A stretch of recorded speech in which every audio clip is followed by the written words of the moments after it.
Hello everyone, welcome to my home tuition. आज जो हम पोयम को स्टडी करने वाले हैं उसका नाम है alchemy of nature. SSC board Maharashtra state, subject English, unit 1.6। Now alchemy of nature, इसका मतलब क्या है? एल्केमी का मतलब है magic and nature it means कि नेचर जो है वो फुल ऑफ मैजिक है। तो सराउंडिंग में आप जब भी जो भी देखते हो नेचर में, वो सब कुछ मैजिकल है, क्योंकि हम जाके वहां पर कुछ करते नहीं है, वो सब अपने आप होता है। सो गॉड के पास वो मैजिकल स्टिक है जिससे वो सारा मैजिक करते रहते हैं। तो चलिए देखते हैं कि इसमें क्या दिया है। To see a world in a grain of sand and a heaven in a wild flower, hold infinity in the palm of your hand and eternity in an hour, जो विलियम ब्लेक द्वारा लिखी गई है। तो चलिए देखते हैं ये 4 लाइन का मतलब क्या है। Something as tiny as a grain of sand can spark off an idea or imagination of a huge significance to the world. For example, एक सैंड का एक छोटा सा कण, सिर्फ एक, अगर आपके आंखों में चली जाए तो क्या होता है? इतना जो बड़ा आपका शरीर है, उस पूरे शरीर का पूरा जो कॉन्सेंट्रेशन है उस आंखों में चला आता है और आपको इरिटेट करता है। तो उस छोटे से सैंड के एक कण में इतना ताकत है कि वो आपके पूरे शरीर को इरिटेट और एकदम बिजी रख देगा। ठीक है, कि जब तक वो सैंड का टुकड़ा उस आंखों से ना निकले तब तक आप बेटर फील नहीं करते हो। सेम वे, अगर हमारे दिमाग में हमारी जो इमेजिनेशन है वो अगर कहीं ना कहीं से स्टार्ट हो रही है, तो ये नहीं सोचना है कि ये बहुत बेसिक आइडिया है, इससे कुछ नहीं होने वाला, ऐसा नहीं सोचना है आपको। आपको ये तय करना है कि हाँ, जो भी आइडिया है मेरे, उसके ऊपर मैं डेवलपमेंट करूंगा, उसको और ज़्यादा एक्सप्लोर करूंगा और एक ना एक दिन वो बड़ा बनेगा। तो यही चीज़ बताया गया है कि एक छोटे से रेत के कण जितना भी आइडिया एक इतना बड़ा स्पार्क दे सकता है लाइफ में कि वो वर्ल्ड के लिए एक सिग्निफिकेंस बन जाए, मीन्स एक मेजर कॉन्ट्रीब्यूशन बन जाए। ठीक है, सो ये चीज़ यहाँ पर एक ह्यूज इम्पैक्ट कर सकता है पूरे वर्ल्ड में। सो ये चीज़ यहाँ पर बताई गई है। One can witness and experience the beauty of heaven in something as small as wildflower and derive joy forever. Only one should have the eyes and time to see it. So यहाँ पे heaven की beauty के बारे में बात की गई है। यहाँ पर यह कहा गया है कि किसी को भी heaven तक जाने की ज़रूरत नहीं है। ओके, हम तो इमेजिनेशन में सोचते हैं कि heaven ऐसा होगा, heaven इतना खूबसूरत होगा, लेकिन heaven जो है वो हमारे अर्थ पे ही मौजूद है। अब बस हमारे पास वो नज़रिया होना चाहिए, ठीक है, कि हम हेवन को पहचान सके। अब ये कैसे हम पहचानेंगे? हम जब घूमने जाते हैं, माउंटेन एरियाज़ हो गया, थोड़ा बहुत मतलब फॉरेस्ट एरिया के तरफ हो गया, हम जब ट्रैकिंग के लिए जाते हैं, ओके, सो वो तब हम एक्चुअली बहुत ही ज़्यादा नेचर के क्लोज होते हैं। सो तब का जो सराउंडिंग होता है वो क्या है? वही हेवन है। अब वहाँ पर आपको जो भी नज़ारा देखने को मिलेगा वो खूबसूरत ही होगा। ओके, एंड बहुत से ऐसे वाइल्ड पेड़ पौधे होंगे वहाँ पर, वाइल्ड फ्लावर्स होंगे वहाँ पर, ओके, वाइल्ड बर्ड्स, एनिमल्स सब होंगे। सो वो जो खूबसूरती है वाइल्डनेस की, वही हेवन है। बहुत सारे ऐसे फ्लावर्स होते हैं जिनके नाम हमें नहीं पता है, लेकिन वो दिखते इतने खूबसूरत है कि आपको ऐसा फील होगा कि आपने मतलब आज तक इतनी खूबसूरत जगह नहीं देखी होगी। तो वही हेवन है। बस आपका नज़रिया होना चाहिए कि हाँ, मैं हेवन मतलब हेवन में कुछ वक्त बिता रहा हूँ। So one can witness and experience the beauty of haven. यहाँ पर बोल दिया गया है कि छोटी सी छोटी चीज़ों में भी आप हेवन का एक्सपीरियंस कर सकते हो। बस आप में वो समझ होनी चाहिए, वो नज़रिया होनी चाहिए कि आप पहचान सके। नहीं तो हर वक्त आप अगर सैड रहोगे, हर वक्त कहीं ना कहीं पर एक्सक्यूज़ देते रहोगे, तो आप एन्जॉय कभी नहीं कर पाओगे।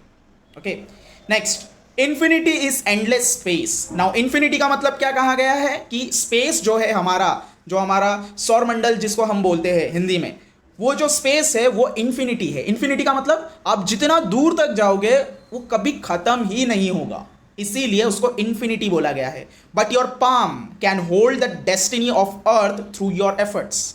नाउ ये बताया गया है, आपका जो पाम है, पाम मतलब हथेली, आप उस स्पेस में जाके उस स्पेस को पूरी तरीके से एक्सप्लोर करना इम्पॉसिबल है, बिकॉज वो एंडलेस है। बट अर्थ में अगर आप हो तो आपकी जो डेस्टिनी है, आपका जो सपना है, एम है, वो चीज़ को आप अपने हथेली पे होल्ड करके रख सकते हो और उसको पा सकते हो। इन शॉर्ट, आपकी किस्मत, आपकी डेस्टिनी आपके हाथ में होती है। अगर आप उतना मेहनत कर सकते हो, उतना एफर्ट डाल सकते हो, तो लाइफ में एक पॉइंट ज़रूर आता है जहाँ पर आप सक्सेस को हासिल कर लेते हो। Eternity is endless time. Now eternity का मतलब होता है वक्त। वक्त कभी भी किसी के लिए रुकता नहीं है और वक्त का कभी एंड नहीं है। ओके, जिस तरीके से स्पेस का एंड नहीं है, वही उसी तरीके से वक्त का भी एंडिंग नहीं है। So eternity is endless time, but just an hour in your life can make a difference to the world forever. Now यहाँ पर अगेन एक बहुत ही खूबसूरत और बहुत ही अच्छा मैसेज दिया है कि पूरी ज़िंदगी निकल जाएगी आपको मेहनत करते हुए और सच्चाई के रास्ते पे चलते हुए, ठीक है, लेकिन आपको पूरी ज़िंदगी में सिर्फ वो 1 घंटा मीन्स 1 आवर चाहिए जिसमें आप एक पूरा डिफरेंस ला सकेंगे अपने लिए और इस वर्ल्ड के लिए। मतलब वो एक कामयाबी, वो एक अपॉर्चुनिटी जिसको अगर आपने पहचान लिया, उसको पकड़ लिया, होल्ड कर लिया, सो वो 1 आवर, यहाँ तो फिर भी 1 आवर की बात की गई है, सिर्फ वो एक पल काफ़ी है कि आपकी जो लाइफ है वो एकदम 0 से 100 हो जाएगी। मीन्स मैं सक्सेस की बात कर रहा हूँ। सो समझ लीजिए कोई एक साइंटिस्ट 20 ईयर्स से रिसर्च कर रहा है, ओके, 20 ईयर्स, एंड सडनली उसको जब जो भी वो एक्सपेरिमेंट, जो भी वो रिसर्च कर रहा है, उसमें उसको कामयाबी मिलती है। सो बस एक पल चाहिए कि वो न्यूज़ कहीं पर मिल जाए कि हाँ इस चीज़ में रिसर्च हो रही थी, वो सक्सेस हो चुका है। सो वो एक पल काफ़ी है उस पूरे 20 साल के मेहनत को, उस पूरे 20 ईयर्स के मेहनत को ऑल ओवर द वर्ल्ड में फैलाने के लिए। ओके, सो वक्त तो एंडलेस है ही, लेकिन आपको बस ये ध्यान रखना है कि वो कौन सा पल होगा जहाँ पर आपको अपॉर्चुनिटी मिलेगी और आप वहाँ पर एक्सेल कर जाएंगे एकदम। Great deeds can surpass the limits of time and space. They never die. Now यहाँ पर बात की गई है great deeds. Great deeds का मतलब क्या होता है? अच्छाई, गुडनेस। ओके, जो भी आप कर्म करते हो, अच्छे वाले कर्म करते हो, ठीक है, वक्त तो निकल जाएगा लेकिन आपके जो अच्छे कर्म हैं वो कभी नहीं मिटेंगे, वो हमेशा अमर रहेंगे, ठीक है, वो वक्त को सरपास करते हुए चले जाएंगे। नाउ आप इस चीज़ का एग्जाम्पल ले सकते हो। हम जब भी हिस्ट्री पढ़ते हैं, हम जब भी कोई भी पोयम, स्टोरी कुछ भी पढ़ते हैं, जिन भी पोएट ने, जिन भी राइटर ने इन सबको लिखा है वो आज भी अमर है। क्यों अमर है? हम पढ़ रहे हैं ना उसके बारे में, हम उनको याद कर रहे हैं ना। वो तो कब की दुनिया छोड़ के जा चुके हैं, लेकिन उनके जो ग्रेट डिड्स है, उनकी जो ग्रेट वर्क है, वो आज भी अमर है। तो इस तरीके का आपको लाइफ में कुछ ऐसा कर जाना है कि आपके ग्रेट डिड्स भी अमर हो जाए। Now next, we instinctively turn to outdoor activities and nature as a way of relaxing and enhancing our well-being. Nature soothes and nurtures, nature fulfills and motivates, nature whispers and command. So यहाँ पर क्या कहा गया है कि outdoor activity हम instinctively का मतलब होता है, मतलब एकदम बाय नेचुरल, जो आपके मन में एकदम मतलब आ जाता है अचानक से। मतलब आप अगर कहीं से जा रहे हो और आपके तरफ अचानक से कोई गाड़ी आई तो आप क्या करोगे? सीधा थोड़ी खड़े रहोगे, आप एकदम अचानक से साइड में मतलब खिसक जाओगे ताकि आप बच सको। सो वो इंस्टिंक्ट होता है। ओके, नाउ आप कोई चीज़ बहुत ही सरप्राइज वाला देख लेते हो तो आपका रिएक्शन क्या होता है? ओह माय गॉड वाला। तो वो इंस्टिंक्ट रिएक्शन है। ओके, सो इंस्टिंक्टिवली जो भी आउटडोर एक्टिविटीज़ हम अपने फ़ायदे के लिए, अपने हिसाब से, अपने ज़रूरत के हिसाब से हम करते हैं बिना सोचे समझे, उससे नेचर को अफेक्ट पड़ता है, ठीक है। बट नेचर कभी भी ये नहीं चाहता कि हमें कोई भी नुकसान पहुंचे या कुछ हो। Nature suits, nature nurture. Now nature हमेशा क्या करता है? हमें मतलब सहराते हैं, हमें नर्चर करते हैं, हमें सिखाते हैं बहुत सारी चीज़ें। ओके, नाउ नेचर को हम जितनी अच्छी तरीके से ट्रीट करेंगे, नेचर भी हमारे साथ उतनी अच्छी तरीके से रहेगा। जो मीठी हवा चलती है, जो एक सुनहरा मौसम बनता है, ठीक है, ये सारी चीज़ें क्या है? ये सारी चीज़ों से नेचर हमसे बात करता है कि आप मेरा ख्याल रख रहे हो, मैं भी आपका उतनी ही अच्छी से ख्याल रखूँगा। Nature fulfils and nature motivates. Now nature हमारी सारी ज़रूरतों को फुलफिल करता है, जो भी हमारी ज़रूरत है, हमारी खाने पीने से लेकर हमारे फर्नीचर तक।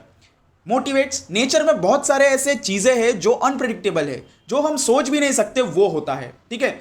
जैसे कि स्पाइडर का वेब बनाना, वेब कितना डेलिकेट है, वो स्पाइडर को कितना मेहनत लगता है, फिर भी वो स्पाइडर बनाता है। सो उससे एक मोटिवेशन मिलता है। ऐसे नेचर में बहुत सारे एग्जाम्पल्स है जिससे आपको मोटिवेशन मिलेगा। Nature whispers and commands. Now nature कभी कभी जब बहुत ज़्यादा अफेक्ट पड़ रहा है नेचर पे, तो नेचर विस्पर्स, विस्पर्स मतलब एक एक सिग्नल देता है, एक एक बातें धीरे धीरे बताता है हमें कि यहाँ पर कुछ गलत हो रहा है, यहाँ पर कुछ गलत हो रहा है। अब जैसे आप देख सकते हो कि अर्थक्वेक आ रहा है, लगातार अर्थक्वेक आए जा रहा है, ठीक है। कहीं ना कहीं छोटा मोटा कोई ना कोई एक इंसिडेंट होता जा रहा है, नेचुरल कैलामिटीज आते जा रहे हैं, ड्रॉट्स आ रहे हैं, ठीक है, देन सुनामी आ रहा है। तो ये सारी चीज़ें क्या है, ये सारी चीज़ें सिग्नल्स है जो नेचर बोलना चाहता है हमसे कि आप कुछ ना कुछ ऐसा गलत कर रहे हो नेचर के साथ, जिसके वजह से नेचर को उस सारी चीज़ों को ठीक करने के लिए एक एक्शन लेना पड़ता है। और उस एक्शन के दौरान हम इंसान को, जो भी लिविंग ऑर्गेनिज्म इस धरती पे है, उनको तकलीफ होगी। सो यहाँ पर नेचर कमांड करता है कि मैं सबसे सुप्रीम हूँ, थोड़ा रिस्पेक्ट कीजिए मुझे, क्योंकि सारी चीज़ों को मुझे मेंटेन करना होता है। अगर आप इस तरीके से सारी चीज़ों को ख़राब करते रहेंगे और मैं सारी चीज़ों को अगर हर बार ठीक करने के लिए एक्शन लेता रहूँगा, तो आपको प्रॉब्लम होती रहेगी। आप अगर मुझे थोड़ा सा रिस्पेक्ट नहीं करोगे, थोड़ा सा मेरा ख्याल नहीं रखोगे, तो इन रिटर्न में आप मेरे से क्या एक्सपेक्ट करते हो। सो यहाँ पर हमें ये बहुत बड़ा एक मैसेज मिलता है कि नेचर हमसे हर बार कुछ ना कुछ कहते रहते। नाउ ये जो कोरोना वायरस चल रहा है, कुछ इतना बड़ा इम्पैक्टफुल, इतना बड़ा डैमेज हुआ है नेचर में कि नेचर उसकी भरपाई करने के लिए, उसको ठीक करने के लिए एक बहुत बड़ा एक्शन लिया है, और जिसके वजह से उसका रिएक्शन सारे जितने भी लिविंग ऑर्गेनिज्म है अर्थ के ऊपर, उन सबको भुगतना पड़ रहा है। नाउ यहां पर आप नेचर को क्वेश्चन नहीं कर सकते, आप नेचर को कुछ नहीं बोल सकते। नेचर यहां पर सुप्रीम लीडर है, ठीक है, वो हमें कमांड करेगा कि हमें क्या करना है। अब जब नेचर खुद सब कुछ ठीक करने के लिए चल पड़ता है, तो आप नेचर को कोई तरीके से ना रोक सकते हो और ना ही कोई तरीके से कुछ बोल सकते हो और ना ही कंट्रोल कर सकते हो, क्योंकि नेचर ने एक बार अगर कंट्रोल अपने हाथ में ले लिया तो हमें उसकी ही सुननी पड़ेगी। सो आर यू लिसनिंग? क्या तुम सुन रहे हो? तो मैंने अभी अभी आपको बताया कि नेचर हमसे बात करता है। सो जब नेचर हमसे बात करता है, सो वो बोलता है क्या तुम सुन रहे हो? मैं तुमसे बात किस भाषा में कर रहा हूँ? हमारी तरह लैंग्वेज में तो करता नहीं है। वो इफेक्ट्स दिखाता है, droughts, earthquake, okay, tsunami, pandemic, okay, ये सारी चीज़ों से वो हमसे बात करता है। सो नेचर क्या बोल रहा है? When I do, it leaves me in complete awe. इसका मतलब हुआ कि जब मैं आप लोगों से बात करता हूँ तो मुझे बहुत ही कंप्लीट एक फील होता है, और मतलब एक ऐसा फीलिंग है कि मुझे बहुत ही अमेजमेंट, बहुत ही अच्छा लगता है, जॉयफुल लगता है कि जब मैं तुम लोगों से बात करता हूँ। We have a hibiscus plant in our garden. Every fortnight a flower blooms on it, big, bright and tender. Through the day it smiles when the sun and dance with the wind, but as evening approaches it start wilting. Now यहाँ पर क्या कहा गया है? Hibiscus plant के बारे में कहा गया है। तो आप पिक्चर में देख सकते हो कि हिबिस्कस प्लांट कैसा होता है और उसके फूल कैसे होते हैं। सो ये जो हिबिस्कस प्लांट है, इसके एक फूल को मतलब ब्लूम खिलने के लिए 15 डेज लगता है। फोर्टनाइट वहाँ पर बताया गया है, every fortnight a flower Bloom on it. इसका मतलब 15 डेज टाइम लेता है एक फ्लावर को खिलने में, जो कि बहुत ही बड़ा ब्राइट कलर का होता है। टेंडर मतलब बहुत ही सेंसिटिव होता है, आप उसको अगर ज़्यादा ज़ोर से होल्ड करेंगे तो वो मतलब ख़राब हो जाएगा, okay. Through out the day it smiles. अब देखो, उस फ्लावर की लाइफ टाइम कितने दिन की होती है? सिर्फ एक दिन की। उसको खिलने में कितना दिन लगता है? उसको ब्लूम होने में कितना दिन लगता है? 15 डेज। नाउ 15 डेज मेहनत करके जब वो एक बार खिलता है, सिर्फ उसके पास एक दिन होता है कि वो अपनी लाइफ को जी सके, उसको एंजॉय कर सके, ओके। सो जब डे चालू होता है, वो सन के साथ बातें करता है, सन के साथ मुस्कुराता है एंड हवा के साथ डांस करता है। लेकिन जैसे जैसे इवनिंग होने लगता है, it start wilting. Now wilting का मतलब है धीरे धीरे वो सूखने लगता है, ठीक है, एंड फिर वो एकदम के लिए जब सूख जाएगा वो गिर जाएगा। Now the morning after it withers completely and by evening it falls and become one with the earth again. इसका मतलब क्या हुआ कि दूसरे दिन सुबह आई और दूसरे दिन शाम तलक, एक दिन का था ना पूरा लाइफ टाइम, तो अगर सुबह को वो खिला है तो दूसरे दिन सुबह तलक वो पूरा ड्राई हो चुका होता है, मीन्स उसकी लाइफ ख़त्म हो चुकी होती है, एंड इवनिंग तलक वो नीचे गिर जाता है टूट के। अब जब नीचे गिरेगा तो अर्थ के साथ मिलेगा जाके, एंड धीरे धीरे वो डिकम्पोज होगा एंड अगेन वो सॉइल में कन्वर्ट हो जाएगा, अर्थ के साथ मिक्स हो जाएगा। The flower comes to life only for one day, yet it does so in full splendor. यहाँ पर बताया गया है कि जो फ्लावर है वो सिर्फ एक दिन के लिए खिलता है, एंड येट वो पूरे अपने मतलब जॉय से, पूरे एंथुइज्म से है, ये दुख नहीं मनाता कि वो एक दिन के लिए आया है और शाम तलक वो नहीं रहेगा, ये दुख वो कभी नहीं मनाता। What if we too live our life however short to the fullest. इसका मतलब ये हुआ कि ज़िंदगी कैसी होनी चाहिए, ज़िंदगी लंबी नहीं होनी चाहिए, ज़िंदगी खूबसूरत होनी चाहिए, इसमें आप अपनी खुशी से आप जी सको, मतलब फुलेस्ट एकदम।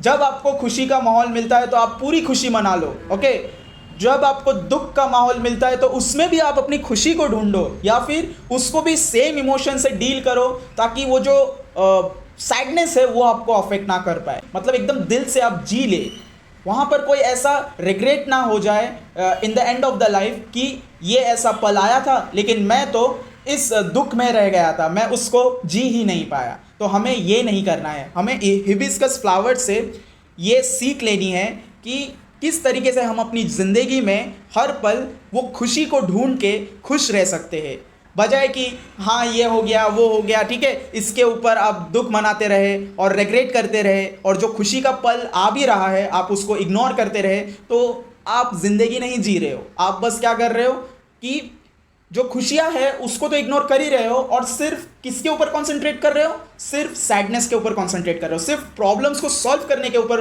कंसंट्रेट किए जा रहे हो कि प्रॉब्लम्स ही प्रॉब्लम्स है मेरे लाइफ में, प्रॉब्लम सॉल्व भी नहीं होते हैं। लेकिन अगर कोई एक प्रॉब्लम सॉल्व भी हो रहा है तो आप उसको नेग्लेक्ट कर देते हो और फिर दूसरा प्रॉब्लम लेके बैठ जाते हो कि अब ये सॉल्व करना पड़ेगा। We went to a rocky beach and saw the spread of majestic ocean and the rocks alongside carved, sculpted and shaped by the water. Water is so gentle, rocks so hard, yet as the water flows over it every day for years, the rocks gives in. It takes the shape that the water commands. Our problem are so colossal and we are so small, yet if we persist. Now यहाँ पर बहुत ही खूबसूरत message है। हम जब बीच पे जाते हैं, सो मैजेस्टिक ओशन दिखता है, बहुत ही बड़ा, बहुत ही ह्यूज, एंड उनके बाजू में रॉक्स रहता है, आप तस्वीरों में देख सकते हो। नाउ जो रॉक्स है वो बहुत ही हार्ड है, फिजिकली शक्तिशाली है। नाउ वाटर जो है वो बहुत ही जेंटल है, उसको तो आप जिसमें भी रखो उसका शेप ले लेता है, उसको कोई ऐसा मतलब घमंड नाम की चीज़ ही नहीं है, ईगो है ही नहीं। सो यहाँ पर यह बताया गया है कि अगर रॉक इतना स्ट्रांग होने के बाद भी वो वाटर की सुनता है, वाटर जो उसको कमांड करता है वो उस तरीके से जीता है। कैसे? आपने देखा होगा पेबल्स, सो क्या होता है, ईयर्स एंड ईयर्स जो वाटर है वो आके रॉक से टकराती है, हमने ये ज्योग्राफी में पढ़ा है। वाटर जो है वो रॉक से आके कंटिन्यूअसली टकराती रहती है, और जब बहुत सारे साल बीत जाते हैं तो वो जो रॉक का जो सरफेस है जहाँ से वो वाटर हर बार टकरा रहा है, वो जो सरफेस है वो स्मूथ हो जाता है। नाउ स्मूथ किसने किया है? स्मूथ वाटर ने किया है। नाउ यहाँ पर ये इस तरीके से बताया गया है कि वाटर रॉक को कमांड देता है कि तुम्हें मेरे हिसाब से अपने शेप को ढालना होगा। वहाँ पर रॉक क्या करता है? गिव अप कर देता है और वो वाटर की सुनता है। सो यहाँ पर यह बताया गया है कि वाटर इतना जेंटल होने के बावजूद एक हार्ड रॉक को भी वो क्या कर सकता है? कमांड देके वो उसको स्मूथ कर सकता है। यहाँ से हमें ये सीख मिलती है कि आप अगर सबसे जेंटल रहोगे, प्यार से बात करोगे, बिना झगड़ा किए, सामने वाला कितना भी मतलब गुस्सेल हो या कितना भी वो हार्ड हो, मतलब as compared to rock, okay, वो कहीं ना कहीं ये समझ जाएगा कि हाँ, आप जो बोल रहे हो वो सही है। नाउ यहाँ पर ये नहीं मैं बोल रहा हूँ कि आप सबको कमांड करते फिरो, ठीक है। यहाँ पर एक सीख मिल रही है कि आपको सबसे हमेशा जेंटल मैनर से आपको पेश आना है, आपको कभी भी गुस्सा नहीं करना है या फिर किसी के ऊपर चिल्लाना नहीं है, चाहे उनकी गलती हो या ना हो। आप अगर प्यार से समझाओगे तो वो ज़रूर समझ जाएंगे। नाउ यहाँ पर यह भी बताया गया है कि our problems are so colossal and we are so small yet if we persist. Now यहाँ पर यह बताया गया है कि हमारी जो प्रॉब्लम है वो बहुत बड़ी बड़ी है, ठीक है, रॉक्स के जितने बड़े बड़े हैं, मतलब हम उनके सामने कितने छोटे हैं। लेकिन अगर आप ये समझो कि जिस तरीके से बड़े रॉक्स को एक जेंटल वाटर उसको संभाल सकता है, तो आप भी अपने बड़े बड़े प्रॉब्लम्स को क्या कर सकते हो, हैंडल कर सकते हो। चाहे प्रॉब्लम कितना भी बड़ा हो, आपको बस थोड़ा पेशेंटली उसको हैंडल करना होगा, उसका सल्यूशन मिल ही जाएगा। हर प्रॉब्लम का सल्यूशन होता ही है, ऐसा हो ही नहीं सकता कि कोई ऐसा प्रॉब्लम हो गया हो और वो सॉल्व नहीं हो रहा। हाँ, कभी ना कभी थोड़ी तकलीफ होगी, थोड़ा लेट होगा, ठीक है, थोड़ा ज़्यादा एफर्ट लगेगा, ठीक है, थोड़ा कठिन हो जाएगा, या फिर आपसे ऐसा कोई चीज़ है उसको सॉल्व करते करते आपसे खो जाएगा, लेकिन इन रिटर्न आपको वो सल्यूशन मिल ही जाएगा। एट लास्ट वो शांति मिल ही जाएगी जिससे आप प्रॉब्लम में थे। और यहाँ पर ये भी आपको ध्यान रखना है, आप अगर कोई एक्शन लेते हो जिसके वजह से प्रॉब्लम क्रिएट हुआ है, तो आपको इस चीज़ के लिए भी तैयार रहना चाहिए कि रिएक्शन में ये सॉल्व ज़रूर होगा, लेकिन रिएक्शन में कुछ ऐसा भी होगा जिसमें मुझे कुछ लॉस होगा या फिर कुछ प्रॉब्लम रह जाएगा, लेकिन इतनी बड़ी जो प्रॉब्लम खड़ी हो गई है ये सॉल्व हो जाएगा। सो जो भी आपसे वो चीज़ खो जाएगी उस प्रॉब्लम को सॉल्व करते हुए, वो आप फिर से अचीव कर सकते हो, आपको बस एफर्ट्स करते रहना होगा। We saw small bits of grass peeping through the small cracks in the concrete pavement. It left us thinking, however impossible things may look, there is always an opening. Now यहाँ पर एक again खूबसूरत सा message है कि कोई भी plant को उगने के लिए, मतलब लाइफ को उगने के लिए क्या चाहिए, सॉइल चाहिए। ओके, नाउ कॉन्क्रीट पेवमेंट में हमने देखा है, आप देख सकते हो तस्वीरों में, कि कंक्रीट पेवमेंट में भी क्रैक्स जो होते हैं उनमें से छोटे छोटे प्लांट्स निकल के आते हैं। अब आपने बहुत बार ऐसा देखा होगा, कोई बिल्डिंग है, बहुत पुराना बिल्डिंग है, उसके वॉल्स में मतलब प्लांट्स उगे हुए हैं, ठीक है, प्लांट्स तो सॉइल में उगते हैं इन जनरल, बट जहां पर भी वाटर, एटमॉस्फियर, ठीक है, एकदम कंडीशन परफेक्ट हो, तो वहां पर लाइफ क्या होता है, डेवलप होना चालू हो जाता है, चाहे वो कोई भी जगह हो। तो यहां पर यह बताया गया है कि कंक्रीट में भी अगर एक लाइफ पनप सकता है, तो अगर लाइफ के लिए ये इम्पॉसिबल वर्ड है ही नहीं कि वो कहीं पर मतलब पनप नहीं सकता, ठीक है, ये लाइफ के लिए इम्पॉसिबल चीज है ही नहीं, लाइफ के लिए पॉसिबल है कि वो कहीं पर भी पनप सकता है, बस उसको कहीं पर एक रास्ता मिल जाए। तो वो जो क्रैक से एक प्लांट निकल के आता है, ठीक है, सो हम में भी वो थिंकिंग होनी चाहिए कि अगर एक रास्ता, एक डोर अगर बंद हो गया है, तो एक और रास्ता ज़रूर होगा कहीं ना कहीं पर खुला हुआ। सो यही कहा जाता है कि भगवान अगर एक दरवाज़ा बंद करता है तो दूसरा दरवाज़ा ज़रूर खोल देता है। नाउ ये हम में होती है कि हमको वो दिखता है या नहीं, ठीक है। फॉर एग्जाम्पल अगर मैं आपको दूँ तो ये कोरोना वायरस में जैसे बहुत से ऐसे लोग हैं जिनकी नौकरियां खतरे में है, बहुत जन की चली गई है, ठीक है। अगर आप एजुकेशन फील्ड में देखो तो बहुत जन का ईयर लॉस हो रहा है, लॉस इन द सेंस मतलब पास तो करवा देंगे, लेकिन जो प्रैक्टिकल नॉलेज चाहिए था, ठीक है, जो थियोरी नॉलेज चाहिए था, वो नहीं मिल पा रहा है। नाउ इस वजह से कहीं ना कहीं इम्पैक्ट होगा जब आप जॉब के लिए अप्लाई करोगे या फर्दर स्टडी करोगे।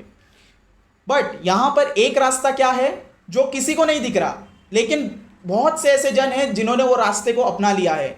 लाइक अगर मेरे सिलेबस में जो कुछ भी है वो अगर मैं खुद से ही पढ़ लूँ, मेरे पास इंटरनेट कनेक्शन है, गूगल है जिसमें आज हमें सब कुछ मिल जाता है, तो अगर मैं थोड़ा सा भी समझने की कोशिश कर लूँ तो शायद ये वाला जो सेक्शन है, ये वाला जो टॉपिक है, ये मुझे समझ में आ जाए, और मैं जब इसके लिए फर्दर स्टडी करने जाऊँगा या फिर मैं जॉब के लिए जाऊँगा, इस बारे में अगर मुझे कोई क्वेश्चन पूछा जाएगा तो मुझे आना चाहिए।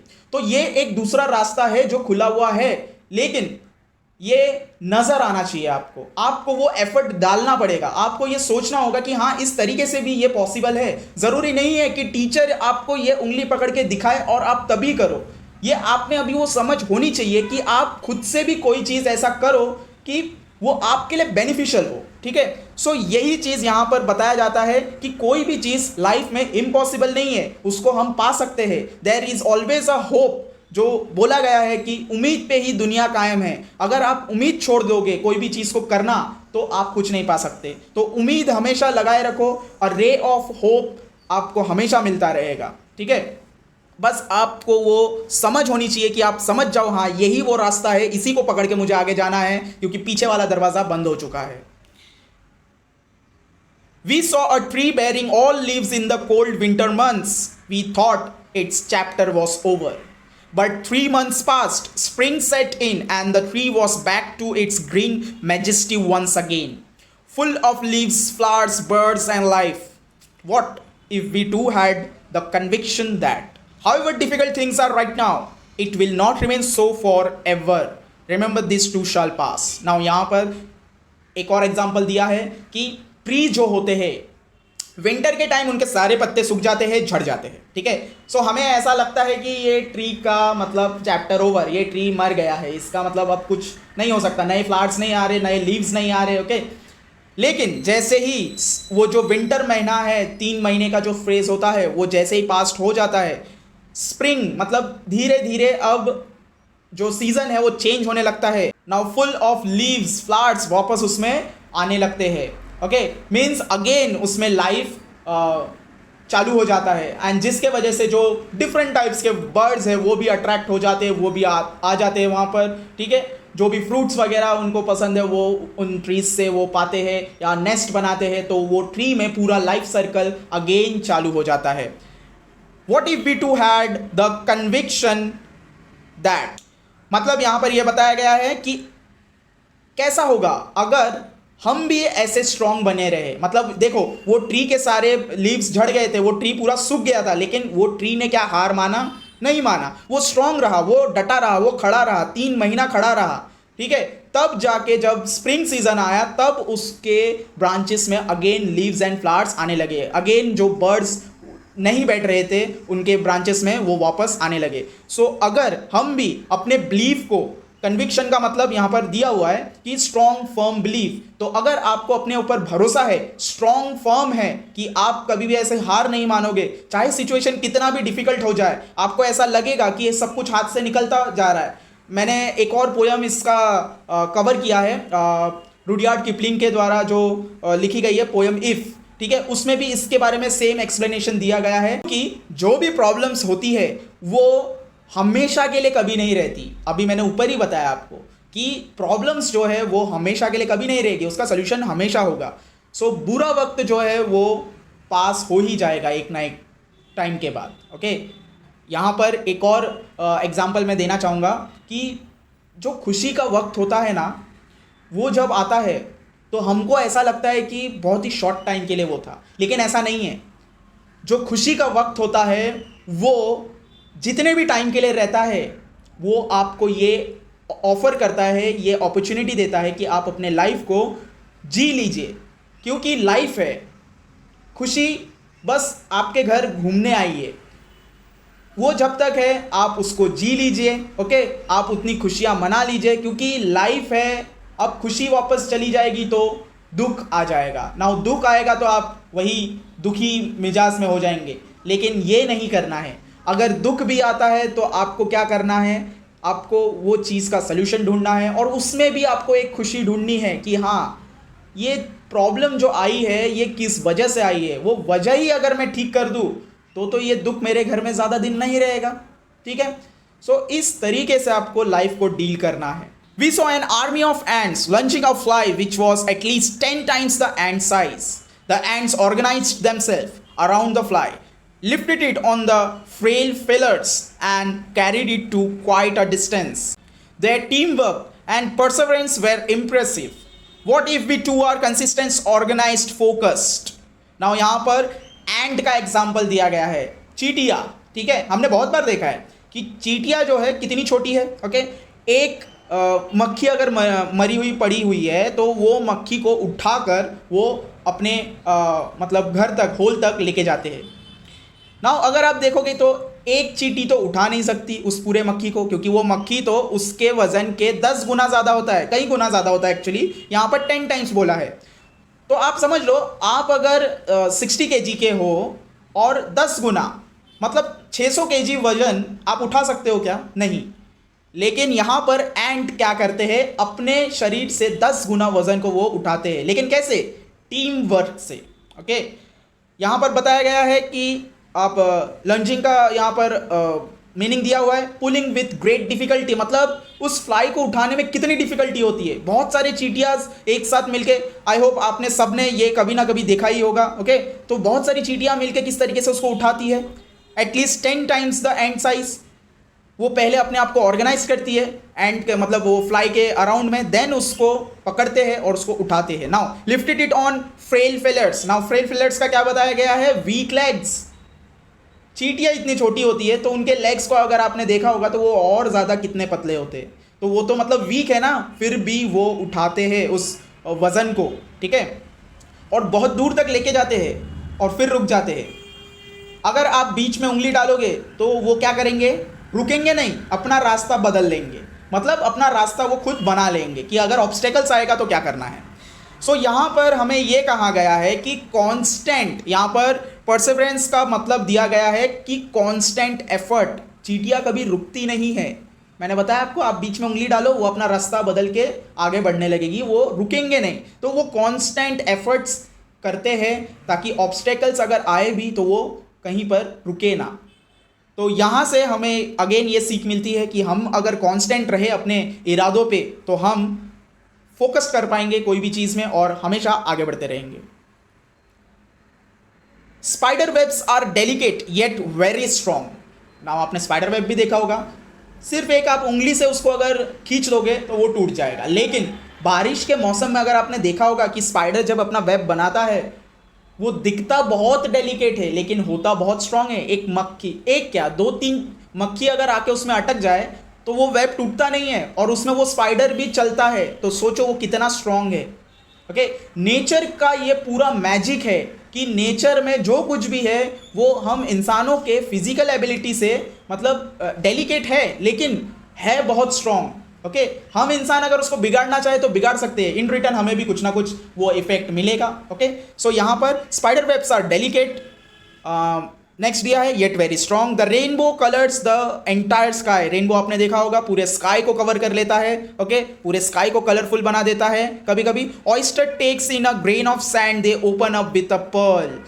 अब स्टार्टिंग में ही जब मैंने रेत के कण के बारे में बात की थी, रेत का एक कण कितना छोटा होता है, लेकिन मैंने बताया था आपको कि वो अगर आंख में चली जाए तो आपको इरिटेट कर देगा। उसी तरीके से एक रेत का कण भी अगर ऑयस्टर के अंदर चली जाए, ऑयस्टर का आप इमेज देख सकते हो, तो वो ऑयस्टर क्या करता है, वो रेत का जो कण है उस ऑयस्टर को इरिटेट करता है एंड इरिटेट करने की वजह से वो ऑयस्टर उसके ऊपर क्या करता है, उसको कवर करने लगता है ताकि ऑयस्टर को अपने अंदर के एनवायरनमेंट के हिसाब से वो उसको ढाल ले। ठीक है, एंड इन द एंड वो जो ऑयस्टर उसके ऊपर जो एक कवरिंग चढ़ाता है वो क्या बनता है एक्चुअली में, वो मोती बनता है, पर्ल जिसको हम बोलते हैं। तो ऑयस्टर क्या करता है, अगर उसके पास कोई प्रॉब्लम आ रहा है तो वो अपने तरीके से उसको हैंडल कर लेता है। तो उसी तरह हमें ऑयस्टर से भी सीख लेनी चाहिए और आप जब अपने तरीके से उसको अच्छी तरीके से हैंडल करोगे तो इन द एंड आपको वो कामयाबी मिल जाएगी, वो पर्ल मिल जाएगा आपको। Innumerable stars shine across the infinite sky. Now sky कितना बड़ा है लेकिन उसमें स्टार्स की कमी बिल्कुल नहीं है। ओके, इनन्यूमरेबल बहुत सारे हैं, ये भी एक नेचर का मैजिक है। ओके, ऑयस्टर में जो पर्ल बन रहा है वो भी एक नेचर का मैजिक है। Clouds take new shapes with every passing moment. Now ये एक अलग टाइप का ही मैजिक है जो हमें नेचर का दिखता है। हमने बहुत बार ऐसे देखा है कि जो आसमान में जो क्लाउड्स है उसमें अलग अलग शेप्स आपको दिखाई देंगे, कभी एनिमल्स का दिखाई देगा, कभी कोई फ्रूट का दिखाई देगा। सो ये जो आप तस्वीर देख रहे हो ये मेरे फ़ोन से ही लिया गया है। सो इसमें जो आप शेप देख रहे हो क्लाउड का, ये आप जो अज्यूम करोगे ये वही हो सकता है, जैसे कि पेट डॉग हो सकता है या फिर आप बोल सकते हो कि एलिफेंट जैसा भी थोड़ा दिखता है। ओके, सो ये एक अलग टाइप का मैजिक है, ये एक अलग टाइप का एल्केमी है नेचर का। ओके, इसका कोई प्रूफ नहीं है, इसका कोई ऐसा तरीका नहीं है कि ये ऐसा क्यों होता है। ओके, ये बस एक मैजिक है जो हमें समझ में आता है कि नेचर कितना ज़्यादा सुप्रीम है। The wind makes trees dance with unhindered passion. Now wind जो है वो ट्रीज को क्या करवाता है, डांस करवाता है। ओके, तो ये भी एक नेचर का मैजिक है, ठीक है, एल्केमी है।